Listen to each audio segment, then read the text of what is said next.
नमस्कार दोस्तों, अपने यूट्यूब चैनल पर स्वागत करती है। हमारे चैनल का नाम है अर्चना भोजपुरी गीत स्टार। जाइए एक बार साथ मार के देखिए, बहुत प्यारा प्यारा बहुत सुंदर सुंदर गीत गा रहा। आप लोग देख नहीं रहा, देखिए सपोर्ट करिए, आगे बढ़ाइए।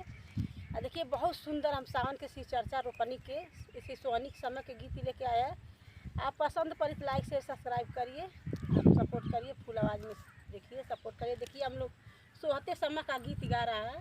सोहनी देखिए खेती में आया है काम करने के लिए। दीदी भैया आप लोग ज़्यादा से ज़्यादा वीडियो देखिएगा। हम लोग बहुत मेहनत कर रहे हैं, दूसरा साल लग गया है, कोई कुछ हुआ नहीं है, आप ही लोग के दया है।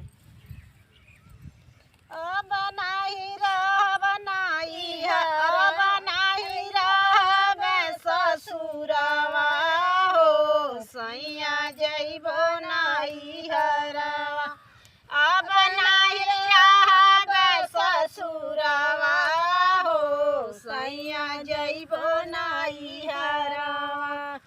सब कर पियावा हो घरे चली आइला, सब कर पियावा हो घरे चली आइला।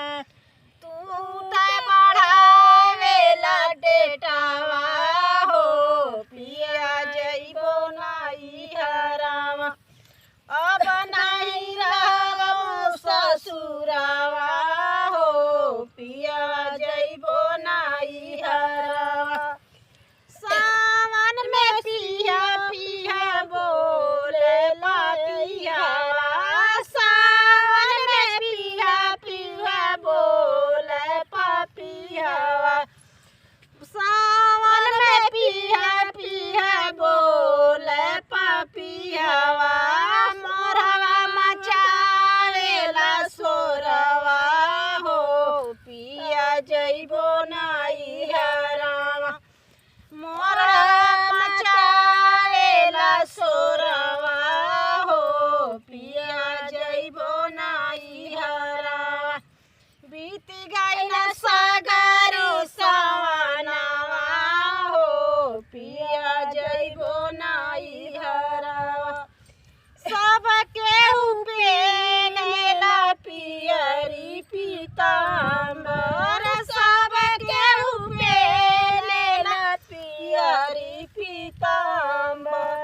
बोला पहिना मिर्गा छलवा हो पिया जइबो नाई हरवा, भोला पहिना मिर्गा छलवा हो पिया जइबो नाई हरवा।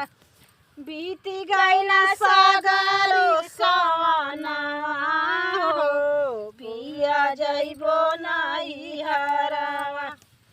सावन में सब केहू घूमे जाला धामवा, सावन में सब केहू जले जाला धामवा।